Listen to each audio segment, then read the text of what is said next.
वयोवृद्ध व्यक्तींनो, आपला हक्क आणि सन्मान, स्वाभिमान जपणे फार महत्त्वाचं आहे.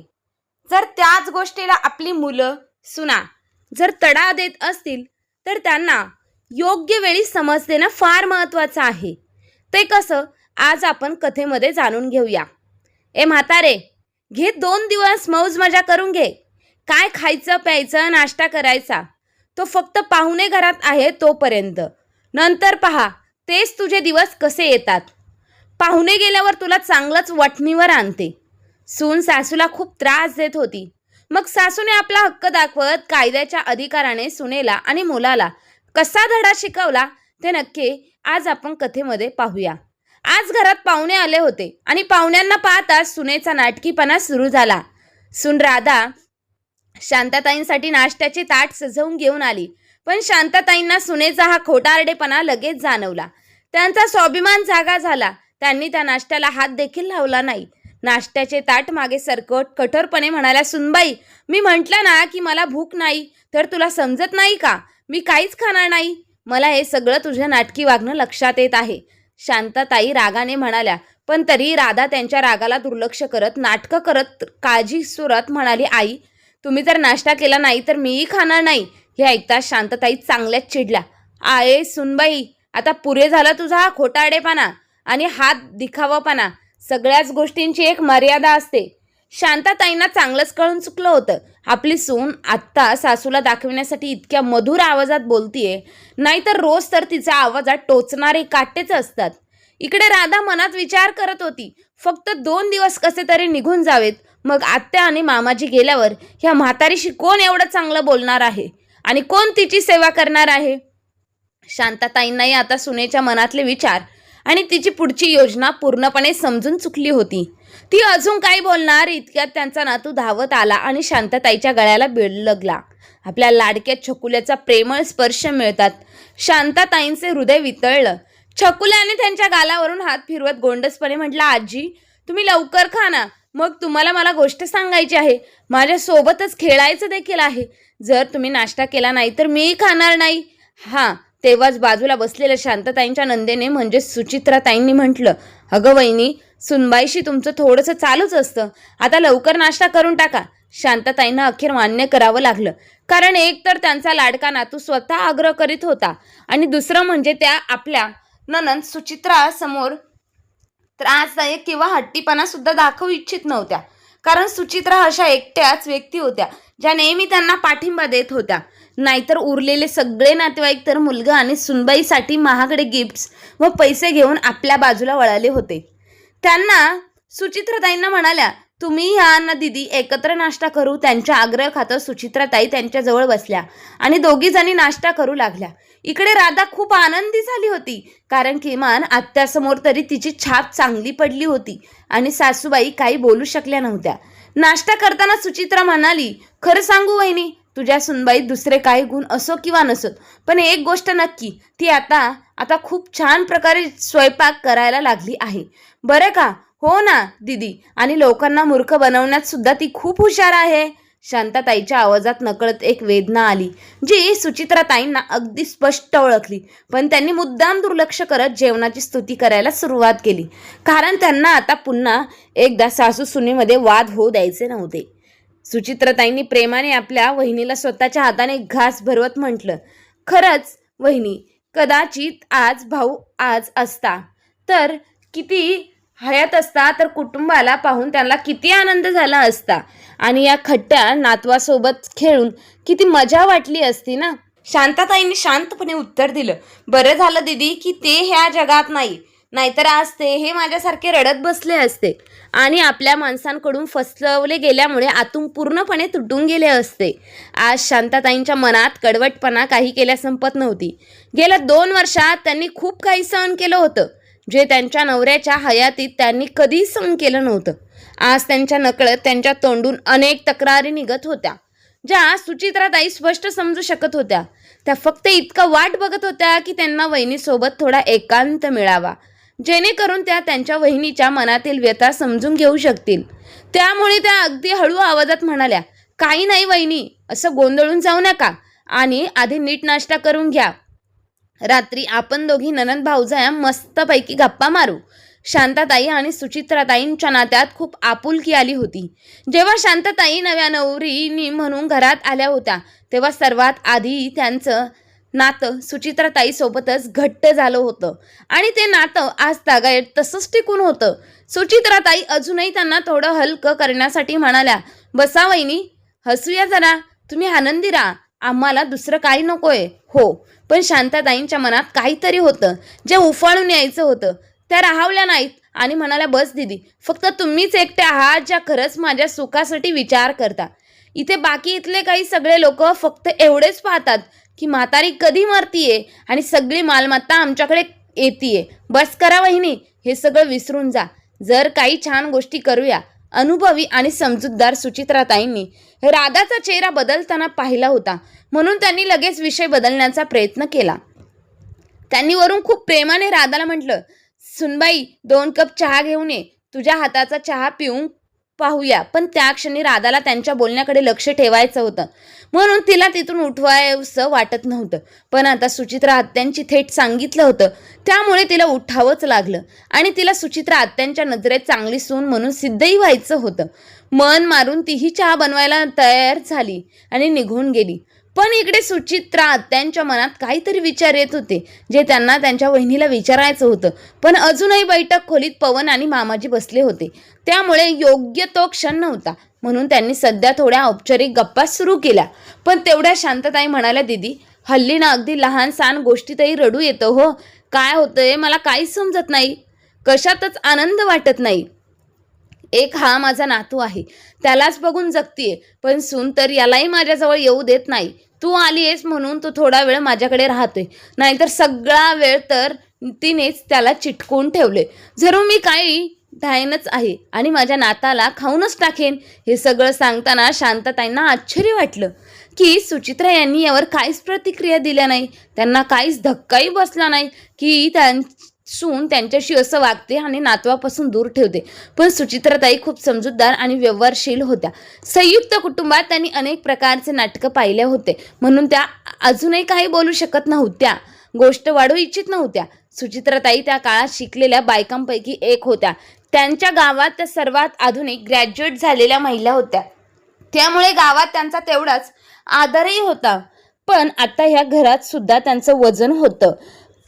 अगदी पवन सुद्धा त्यांना थोडं घाबरत असे आणि पवनला बघून राधा सुद्धा आता त्यांच्यापासून जरा सावध राहू लागली होती. त्यांच्यासमोर स्वतःची चांगली छाप पाडायची ती नेहमी प्रयत्न करत असे. पण पवन आणि राधा कितीही चांगलं वागण्याचा प्रयत्न करत असले तरी सुचित्राताईंना त्यांच्या वहिनीच्या चेहऱ्यावरच्या रेषा आणि डोळ्यांमधील खिन्नपणा पाहून लक्षात आलं होतं की हे दोघं काय खेळ खेळत आहे.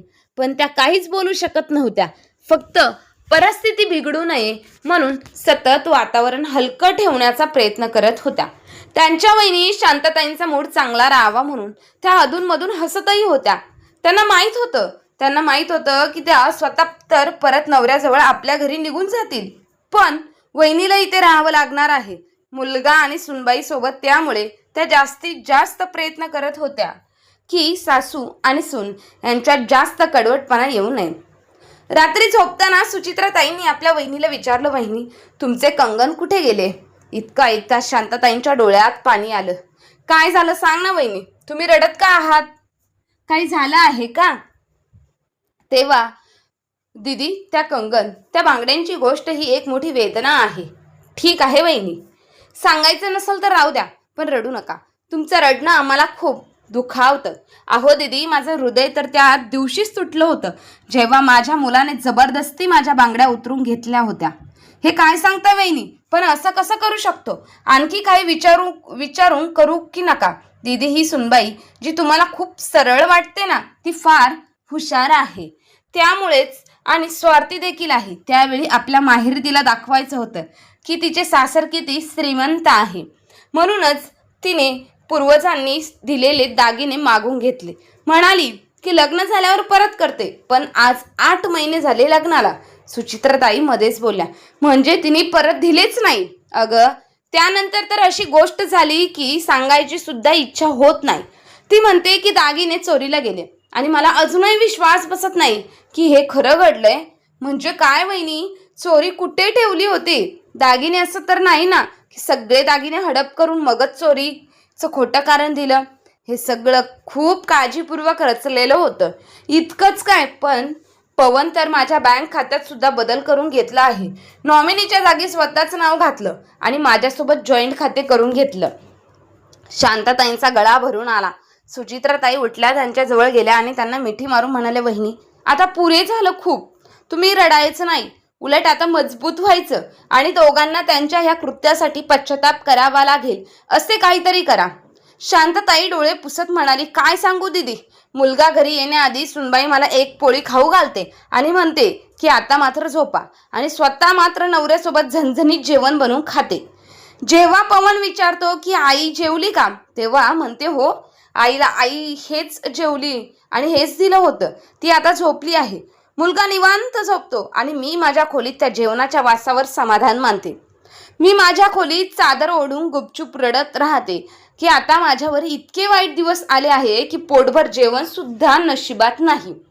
दीदी, म्हातारपणात कोणीही कोणाला विचारत नाही. मी पूर्णपणे एकटी पडली आहे. म्हणूनच कधी कधी मला वाटतं की देवाने मला तुमच्या भावासोबतच या जगातून नेलं असतं तर फार बरं झालं असतं. त्यांच्या जाण्यानंतर माझं संपूर्ण जग हे खूप वाईट झालं आहे. काय सांगू आता, सर्व काही बदललं आहे. मला वाटलं की जेव्हा ते होतं तेव्हा सर्व काही चांगलं होतं. आता ते नसताना असे दिवस की कोणालाही माझी गरज नाही. घरात सर्व काही तळलेले पदार्थ बनतात, पुरी कचोरी बनवल्या जातात, पण माझ्यासाठी फक्त कोरडी भाकरी आणि पाणीदार डाळ बनवलेली असते. तुम्हाला काय वाटत असेल की मी वेडसर झाले किंवा फारशी लोभी झाले, पण काय करावं, या वयात वाटतं की कधी कधी स्वतःच्या आवडीने काहीतरी खावं, चविष्ट बनवावं किंवा बाहेरून काही मागवावं. पण सुनबाईच्या तिरक्या कटाक्षांपासून भीती वाटते. तिने म्हणायला नको की आता म्हातारीला इतका लोभ झाला आहे की बाहेरून मागून खायला लागली आहे. जे काही देते ते गप्प बसून खाते, असं म्हणत शांताताई सुचित्राताईंकडे पाहू लागल्या. त्यावर सुचित्राताई थोडा विरोध करत म्हणाल्या, वहिनी मग असं करा ना, तुमच्या खोलीतील थोडं फरसाण, थोडं नाश्त्याचं सामान, फळं वगैरे आणून ठेवत जा. काय एवढं सुनेचं ऐकायचं? शांताताईंचे डोळे पुन्हा भरून आले. आवाज गळ्यात अडकला. त्या म्हणाल्या, एक दीर्घ सुटकारा टाकून म्हणाल्या, काय सांगू, आपल्या घरातच इतकी उपेक्षा सहन करते की एखाद्या नोकरालाही माझ्या पेक्षा चांगलं जीवन मिळत असेल. हे ऐकून सुचित्राताईंना राहावलं नाही. त्या म्हणाल्या, वहिनी तुम्ही हे सगळं पवनला का नाही सांगत? त्याला माहीत आहे हे का? आता मी हे सगळ्या माझ्या मुलाला काय सांगू हो? रविवार असो किंवा सुट्टीचा एखादा दिवस असो, ज्या दिवशी मुलगा घरी असतो तो दिवस माझ्यासाठी एखाद्या सणासारखा असतो. कारण त्या दिवशी तरी सून मला तेच अन्न वाढते जे ती स्वतः खात असते, जेणेकरून तिच्या वागणुकीबद्दल कोणाला काहीही समजायला नको. नाहीतर तिचं खरं रूप तर असं आहे की तिला माझं जास्त दिवस जिवंत राहणंच नको झालं आहे. ती तर फक्त एवढं पाहते की मी लवकरात लवकर ह्या जगातून कशी निघून जावं. याच गोष्टीमुळे मी दिवसेंदिवस अशक्त होत चालली आहे. पण हे सगळं कोणाला सांगावं? लोक तर ऐकून हसतील, म्हणतील, पहा बाईसाहेब म्हातारीला खाण्यापिण्याची चिंता पडलीये म्हणून मग जे काही मिळतं ते कोरडं सुकं खाऊन फक्त पाणी पिऊन गप्प झोपते. आणि दीदी, तेव्हा कदाचित माझ्या मुलालाही हेच हवंय की मी ह्या जगातून निघून जावं असं वाटायला लागले. त्याने घर त्याच्या नावावर केलंय. त्याच्या वडिलांनी केलेल्या LIC FD सगळं काही त्याने आपल्या नावावर करून घेतलं आहे. आणि हो दीदी, त्यांच्या जिवंतपणी त्यांनी मला अनेकदा सांगितलं होतं, तू माझ्या बँकेच्या व्यवहारांवर लक्ष ठेव, काही झालं तर मी तुला उपयोगी पडेल. पण मी तर त्यांच्या तोंडावर हात ठेवायचे आणि म्हणायचे, असं उलटसुलट बोलू नका. बघा, मीच आधी जाईन आणि मला तर आज राजा मुलावर पूर्ण विश्वास होता. मी मोठ्या अभिमानाने म्हणायचे, आपला मुलगा कधीही आपल्यावर अन्याय करणार नाही. पण काय माहित होतं की माझ्याच नशिबात हे लिहिलंय. आज मी इतकी मूर्ख ठरले आहे की जे काही मुलगा आणि सून सांगतात ते सगळे मान्य करावं लागतं. कारण मला माहित नाही की त्यांनी किती पैसे कुठल्या बँकेत किती ठेवलेत. सून जे कोरडं खायला देते ते खाऊन दिवस ढकलत आहे. सुचित्राताई अजूनही काही ऐकायला इच्छुक होत्या, पण तेवढ्यात त्यांनी अंगणात कोणाच्या चालण्याचा आवाज ऐकला. त्यांना वाटलं कदाचित राधा किंवा पवन या दोघांपैकी कोणीतरी त्यांचं बोलणं ऐकत असावं.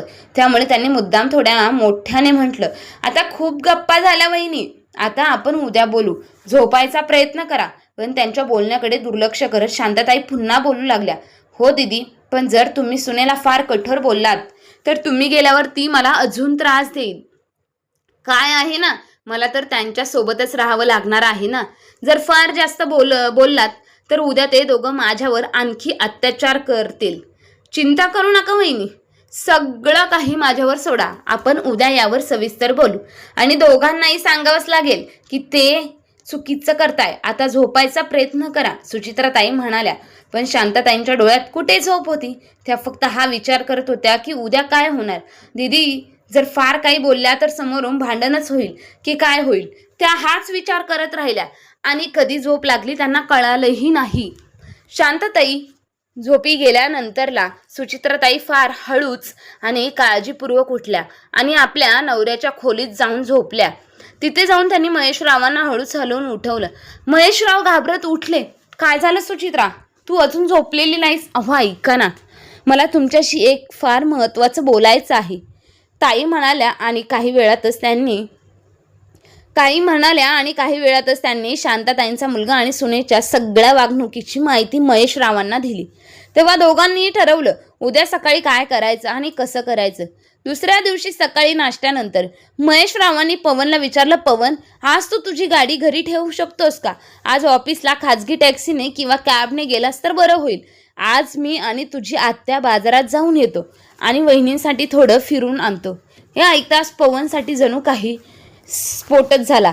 स्वयंपाकघरात उभी असलेली राधा सुद्धा चकित झाली. अरे हे काय चाललंय? मामांजींची एवढी हिंमत कशी झाली? त्यांची घरची गाडी मागायची असती ना. ती मनात कुरकुरत बाहेर आली. तिला इतकंही भान राहिलं नाही की तिचा मुलगा रडत होता. ती पाय आपटत त्याला ओरडत थेट आपल्या खोलीत गेली. पवनला तिचे पाय आपटण्याचे आवाज ऐकून समजलं होतं की राधा रागवलेली आहे आणि आता मात्र तिच्या रागाची झळ आपल्यालाही बसणार आहे. म्हणून तोही तिच्या मागे जाण्यासाठी निमित्त शोधू लागला. एका बाजूला गॅसवर ठेवलेले दूध उतू जात होतं आणि दुसऱ्या बाजूला खोलीत राधाचा संताप उतू जात होता. हद्दच झाली बेशर्मीची. यांनी तर या घराला आपलं घरच समजलंय वाटतं. आईला फिरवायला न्यायचं म्हणून गाडी मागताय. खरंच म्हातारी झाली तरी यांच्या आयुष्य आरामाच्या इच्छा काही संपत नाही. आणि तुझी आई बघ, म्हातारपणात तर अजून तरुण वाटत आहे, असं राधा कुरकुरत होती. पवन खोलीत पोचताच राधाचं बडबडणं सुरू झालं. तेव्हा पवन म्हणाला, राधा, तुला माहीत नाही, आपली आत्या फार 100 युक्त्या असलेली आहे आणि मामाजी तर तिच्या तालावर नसतात. मला वाटतं त्यांना आपल्यावर संशय येऊ लागलाय. एकदा का त्यांनी संशय घेतला तर हे घर आपल्या ताब्यात येणार नाही आणि आईची संपत्तीही त्यांची जिवंतपणे मिळणार नाही. म्हणून सध्या तरी तू शांत राहा. हे ऐकून राधा चिडून थोडा विचार करून म्हणाली, पवन, जर आईला रोजच चविष्ट जेवणाची सवय लागली तर उद्या आत्या आणि मामा गेले तर त्यांच्या अपेक्षा तशाच राहतील आणि मग आपल्याला ती अशीच सेवा द्यायला लागेल. त्यावर पवन सुद्धा चिडून म्हणाला, अगं ते सगळं नंतर बघूया. सध्या इतकं लक्षात ठेव की आपण तिच्याकडून जे काही कागदांवर सही करून घेतले आहेत ते कागद व्यवस्थित सांभाळून ठेव आणि आत्या तसेच मामांजींना खुश करण्याचा प्रयत्न कर आणि खुश ठेवण्याचा प्रयत्न कर, म्हणजे काही अडचण येणार नाही. पण राधाला अजूनही त्यांचं म्हणणं पटत नव्हतं. तिने सपट उत्तर दिलं, मला समजत नाही पवन, तू एवढा घाबरतोयस कशाला? पण घर आपल्याच नावावर आहे ना आणि आईचे दागिने मी माझ्याजवळ घेतलेले आहेत, मग भीती कशाची? पवन म्हणाला, राधा, मी तुला सत्य समजावून सांगतोय. राधा लगेच म्हटली, जर खरंच तुला भीती वाटत नाही ना तर यावेळी आत्या किंवा मामा बोलले की आपण आईची नीट काळजी घेत नाही तर त्यांना सांग की त्यांच्या सोबत घेऊन जा. पवन म्हणाला, तुला कळतंय का तू काय बोलतीयस? राधा चिडून म्हणाली, हो, मला पूर्णपणे कळतंय. मी काही तुझ्यासारखी मूर्ख नाही. आत्तापर्यंत तिचा मुलगा शांत बसलेला होता, पण आता त्याला भूक लागलेली होती म्हणून तो मोठ्याने रडायला लागला. राधाने चिडून त्याला एक थापट मारली. पवनने लगेच त्याला उचललं, छातीशी धरलं. त्याला काही सुचत नव्हतं. राधा समजेल तशी करशी तेवढ्यात आणि बाहेरून आत्याची हाक आली, वहिनी, आज तुम्ही चहा करा ना, तुमच्या हातच्या चहाची खूप आठवण येत आहे.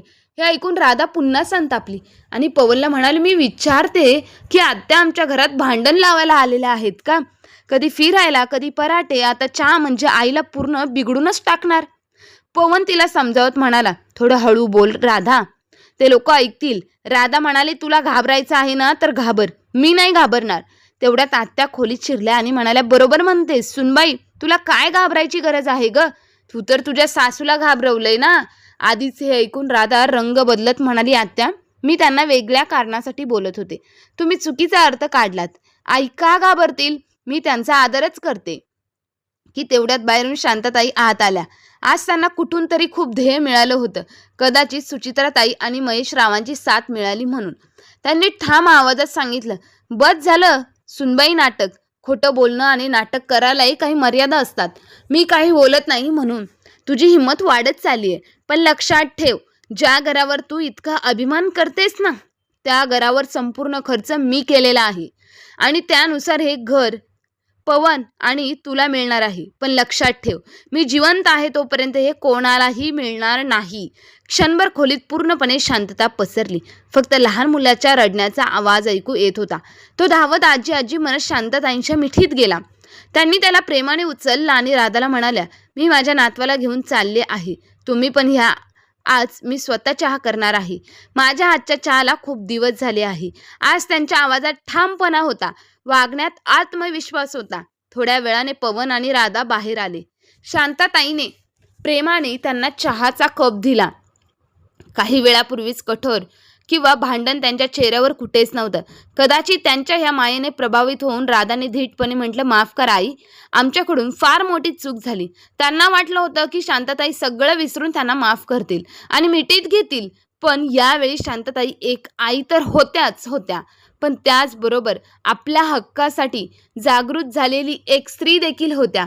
त्यामुळे त्यांनी अत्यंत सौम्य पण ठाम स्वरात सांगितलं, चूक तुमच्याकडून झाली आहे आणि मी अशी अपेक्षा करीन की पुढे अशी चूक तुम्ही दोघे पुन्हा कधीही करणार नाही. पण आता मी हे घर कोणाच्या नावावर करायचं हे सुद्धा ठरवलेलं आहे. आता माझ्या जिवंतपणी हे घर फक्त आणि फक्त माझ्या नावावर राहील आणि जर तुमचं वागणं माझ्याशी वाईट झालं तर मी हे घर एखाद्या ट्रस्टला देईल किंवा अनाथालयाच्या नावावर करून टाकील. पण पवन, तू हे समजून घे, तुझा मुलगा आहेस म्हणून हे घर आपोआप तुझ्या नावावर होईल असं नाही. कायद्यानुसार मी हे घर कोणाच्या नावावरही करू शकते जर मी ठरवलं तर. त्यामुळे आता हे गृहीत धरून चालू नका की हे घर तुमचंच आहे. हे पूर्णतः तुमच्या वागण्यावर अवलंबून आहे की तुम्हाला या घरावर किती हक्क आहे. हे लक्षात ठेवा, हे घर माझं आहे आणि जर माझा अपमान केला गेला तर तुम्ही दोघे इथून जाऊ शकता. एवढं सगळं इतक्या ठामपणे शांतताईंच्या तोंडून ऐकून पवन आणि राधा आश्चर्यचकित झाले. पवनने आधीच त्याच्या वडिलांच्या ह्यातील आईचं हे धाडसी रूप, आत्मविश्वास पाहिला होता. पण वडिलांच्या निधनानंतर तिला खचलेल्या स्थितीत देखील पाहिलं होतं. मात्र राधाताईंसाठी शांतताईंचं हे रूप अगदीच नवीन होतं. तिला हे सहन होत नव्हतं आणि तेव्हाच चहाची गोडी नात्यांमध्ये आणेलच असं नाही. पण राधाला आणि पवनला हे समजलं की जर आता त्यांनी आईसोबत चुकीचं वागणं केलं तर त्यांच्या बाबतीत खूप वाईट होऊ शकतं. तरीही राधा पवनला म्हणाली, ही सगळी बुद्धी त्यांच्या आत्या आणि मामांची आहे. आमच्या सासूबाई तर एवढ्या साध्या भोळ्या आहेत, त्यांना एवढं काही कसं कळणार. पवन आधीच अपराधी भावनेने भरलेला होता. आता राधाचं बोलणं ऐकून त्याला राग आला आणि तो म्हणाला, बस कर राधा, आता तू काही करणार नाहीस ज्यामुळे आई नाराज होईल. लक्षात ठेव, ती आपल्याला कधीही घरातून बाहेर काढू शकते आणि आता मलाही जाणवलं की मी देखील आईसोबत चुकीचं वागलो. विचार कर, जर उद्या आपला मुलगा आपल्याशी असंच वागला तर आपल्याला कसं वाटेल. राधा अजूनही याच विचारात होती की जर सासूबाईंनी घरातून बाहेर काढलं तर खरंच त्यांची फार मोठी अडचण होईल. दुसऱ्या दिवशी सकाळी शांताताई आणि सुमित्राताई तसेच महेशराव फेरफटका मारायला बाहेर गेले. एकांतात शांताताई म्हणाल्या, दीदी, काल मुलगा आणि सोन यांना इतकं सगळं बोलताना मला खूप भीती वाटत होती. पण तुम्ही दोघं माझ्या पाठीशी उभे राहिलात, समजावलं म्हणून मी त्यांना ठामपणे उत्तर देऊ शकले. सुचित्राताई म्हणाल्या, वहिनी, आता असंच बळकट राहा. पण हे लक्षात ठेव, हे दोघं अजून खरंच बदललेले नाहीत. कदाचित भविष्यात बदलतील, पण सध्या त्यांचं वागणं फक्त आपला फायदा करता आहे. म्हणून स्वतःचं काम कायम भलं बघ आणि कुठलाही अन्याय होणार नाही याची काळजी घ्या, आम्ही आहोतच तुमच्यासोबत. महेश राव म्हणाले, आणि वहिनी आमच्याबरोबर तुमच्या पाठीशी अजून एक आहे आणि तो म्हणजे कायदा. शांताताई हलकेच हसल्या आणि परतल्यानंतर सुचित्राताई आणि महेशराव त्यांच्या घरी परत गेले. त्या दिवसानंतर नाश्त्याच्या टेबलावर शांताताईंसाठी तसंच जेवण वाढलं जात होतं, जसं इतर सगळ्यांसाठी. आज आपल्या विजयावर शांताताई शांतपणे हसत होत्या आणि मनातल्या मनात सुचित्राताई आणि महेशरावांचे आभार मानत होत्या. त्यांच्याशिवाय कदाचित त्या स्वतः हक्कासाठी उभंही राहू शकल्या नसत्या, कारण त्यांना हेच माहीत नव्हतं की इच्छापत्रक कधीही बदलता येतं. म्हणून प्रेक्षक मित्रांनो, प्रत्येक माणसाने स्वतःच्या हक्काबद्दल आणि कायदेशीर अधिकारांबद्दल जागरूक असणं फार आवश्यक आहे, जेणेकरून कोणीही आपल्यावर असा अन्याय करू शकणार नाही. तर मित्र आणि मैत्रिणींनो, तुम्हाला आजच्या ह्या कथेबद्दल काय वाटलं कमेंट करून नक्की कळवा. आणि अशाच नवनवीन कथा ऐकण्यासाठी आपल्या चॅनलला लाईक, शेअर, सबस्क्राईब नक्की करा. धन्यवाद.